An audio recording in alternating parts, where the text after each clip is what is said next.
Atenção porque vai começar a aula de inglês. Hello, boa tarde, olá pessoal, vamos iniciar mais uma semana com a aula de inglês, já estamos aí, né? Daqui a pouquinho chega o fim do ano. Vamos aproveitar nossa aula de hoje, começando com a nossa frase do dia. Nossa frase do dia está trazendo algo bem legal para nós, né, hoje. Então, vou começar a ler em inglês, como eu sempre faço, e depois traduzir, certo? Vamos lendo comigo aí, vocês? Essa primeira palavra da frase nós falamos always. A segunda, look. Segunda linha agora, tá dizendo assim. On the bright. E a última linha, side of life. E nossa frase de hoje, ela tem como significado: sempre olhe pelo outro lado da vida, certo? Então, nossa frase está falando para que nós possamos olhar o outro lado também da vida. Olhem a carinha aí, tem dois lados ela. Se você olhar de um lado, ela vai estar triste. Se olhar do outro, ela vai estar feliz. Então, sempre tem um lado bom para a gente olhar as coisas, tá certo? E eu quero deixar isso para vocês. Sempre tem dois lados, todas as coisas. Tentem olhar pelo lado bom, que vai ser melhor também para vocês. Hoje, vamos continuar os nossos condicionais, agora com o tipo 2. Então, vocês entenderam o tipo 1? Lembram que o tipo 1, nós temos o if e if, uma frase no presente e uma no futuro. Ou podemos inverter, né, a ordem. A frase no futuro, o if, que é o if, e uma frase no presente. Vamos entender agora o segundo condicional. Primeiro, quando é que ele é usado? Então, o segundo condicional, eles são orações usadas para falar de situações pouco prováveis ou mesmo irreais no futuro. As sentenças condicionais em inglês são formadas pelo termo if, que nós já aprendemos isso. Então, o if significa se é aquela condição, certo? Lembra que eu falei que o uso do primeiro condicional, ele era usado para situações que são prováveis de acontecer. Se eu digo para vocês assim, se eu tiver dinheiro, eu vou comprar uma casa. Então, se eu tiver com dinheiro, né, eu vou comprar. Pode ser que seja provável de acontecer, ok? Mas eu vou falar agora de situações que são improváveis de acontecer ou até irreais. Por exemplo, olha o exemplo que eu coloquei aí. Vou tentar ler ele em inglês para vocês. Vou tentar, né? Não vou ler, desculpa. Vou ler ele em inglês, depois eu vou traduzir, certo? Eu queria dizer que vocês tentem aí entender também. O exemplo está dizendo assim. If I had lots of money. Tem uma vírgula. Aí tá assim. Quase a segunda linha aí. I, agora na segunda linha, could travel round the world. Essa frase, eu li aí um pouco devagar para vocês acompanharem. Ela está dizendo assim: se eu tivesse muito dinheiro, eu poderia viajar pelo mundo.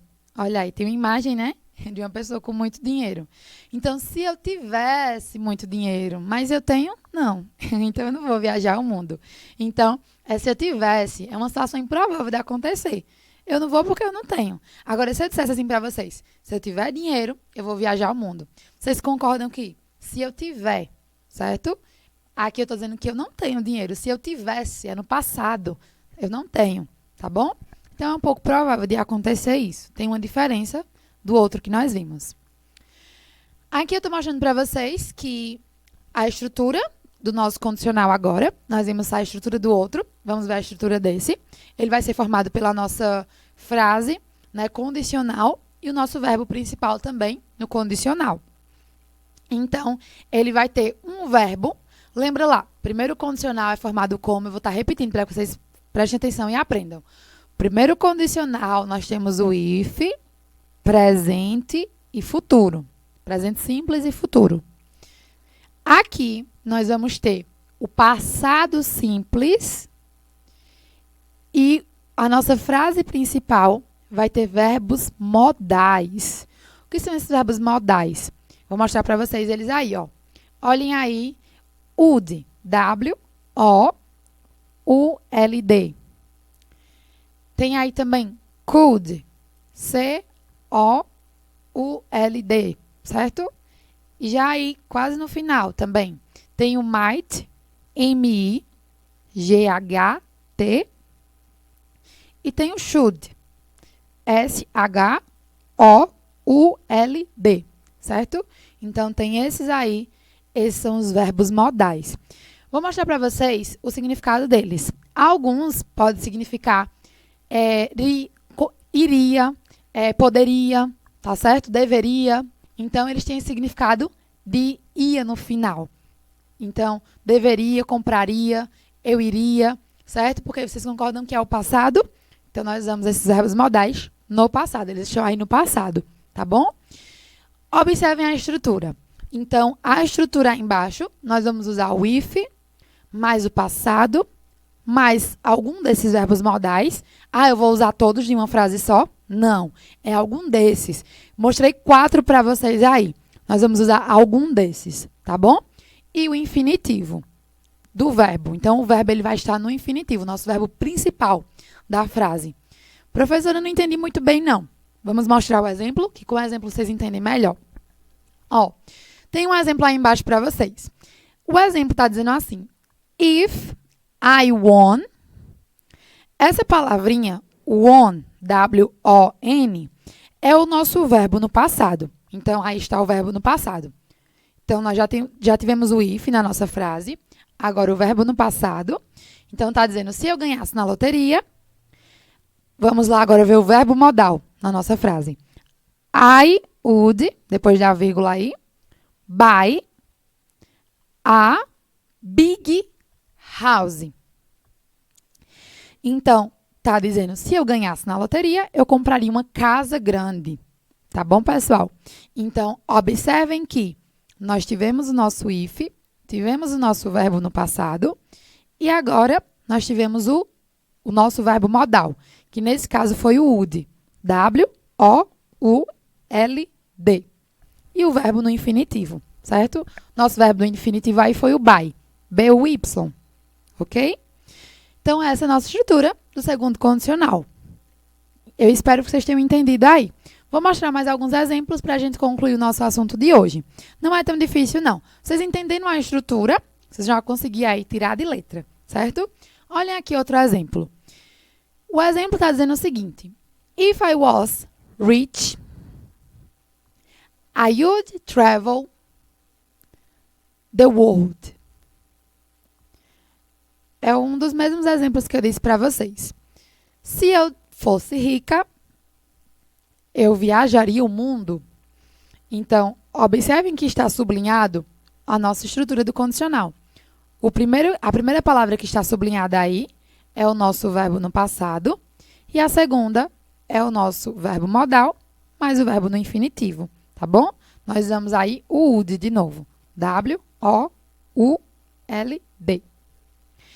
Então, a primeira frase estava dizendo assim, se eu fosse rica, eu viajaria o mundo. Já a segunda está dizendo assim, eu viajaria o mundo se eu fosse rica. Então, vocês concordam que eu disse a mesma coisa? Eu só mudei a ordem da minha frase. Mas a estruturazinha é a mesma. Agora está tendo o nosso verbo modal primeiro, com o verbo no infinitivo principal. E depois o nosso if e o verbo no passado. Certo? Olhem aqui outros exemplos. Então, tem aqui outros exemplos para vocês. Então, está dizendo, se eu ganhasse $1 milhão, eu compraria um carro novo. Olha aí. Se eu ganhasse $1 milhão, né? Não é provável que eu ganhe. Mas se eu ganhasse, eu compraria. Tá bom? Tem aí outra frase. Se eu estudar muito, né? Estudar duro, eu vou passar nos meus testes. Eu passaria, na verdade, nos meus testes. Então, se eu estudasse muito, eu passaria nos meus testes, tá? Provavelmente eu não estudei muito. Então, né, talvez eu não passe. Mas aí tá dizendo isso. Lembra que são situações improváveis de acontecer, tá bom? E a última, aí tá falando, né, se fosse presidente, baixaria aí os impostos, tá bom? Então, diminuiria os impostos. Mas eu não sou presidente, né? Então, não vai diminuir. Então, nossas frases querem dizer isso, tá bom? Então, observem que nós temos a nossa frase no passado e tem o resultado dela que é a segunda frase, aí tá falando que é a condição primeiro, se eu tivesse $1 milhão, né? Então, se eu ganhasse, é a nossa condição. E o resultado da minha condição é que eu compraria um carro, tá bom? Então, observem que nós usamos aí o nosso verbo modal, would. De novo, W-O-U-L-D. Foi o nosso verbo modal dessa frase. E aqui, pra gente concluir, eu queria dizer pra vocês só isso aqui. Que é aquele tipo de frase que você vai dizer: ah, se eu fosse você, eu não brigaria com a sua mãe. Eu não discutiria com a sua mãe. Então, às vezes a gente quer se colocar no lugar do outro, né? Ah, se eu fosse você, eu faria isso. Se eu fosse você, eu falaria tal coisa. Então, isso é o nosso condicional. O nosso segundo condicional em inglês. Vocês sabiam? Observem essa frase aí. Essa primeira frase aí, grandona. A primeira frase dessa imagem. If I were you. Isso quer dizer se eu fosse você. Então, você vai se imaginar na posição de alguém, tá? Tem uma mulher aí bebendo um chá ao lado nessa imagem. Ela está tomando um chá. E a frase está dizendo, se eu fosse você, eu não comeria, né? Não tomaria isso aí. Então, alguém está dando um conselho. Tá certo? A gente pode usar para dar conselhos também. Então, se eu fosse você, eu teria mais cuidado. Se eu fosse você, eu iria ao médico. Tá bom? Isso é o nosso segundo condicional. Certo? Então, observem que nós temos aí outros exemplos também. Eu coloquei, não vou ler tudo, mas eu quero que vocês observem aí. Tá certo? Só o primeiro exemplo desse quadradinho que está dentro da imagem está dizendo, se eu fosse você, eu estudaria mais. Observaram que isso é o segundo condicional. Nós temos o nosso verbo do passado, que é esse da frase, se eu fosse você, isso é o passado. Em seguida, o nosso verbo modal com o verbo principal, certo? Essa é a estrutura do nosso segundo condicional. Então, é isso, pessoal. Espero que vocês tenham entendido. É um pouco mais complicadinho do que o outro condicional. O outro talvez era um pouco mais simples, mas esse também é só você entender a estrutura, que tá tudo certo. Espero que vocês tenham entendido. Qualquer dúvida, entre em contato com os professores de vocês. Até a próxima aula.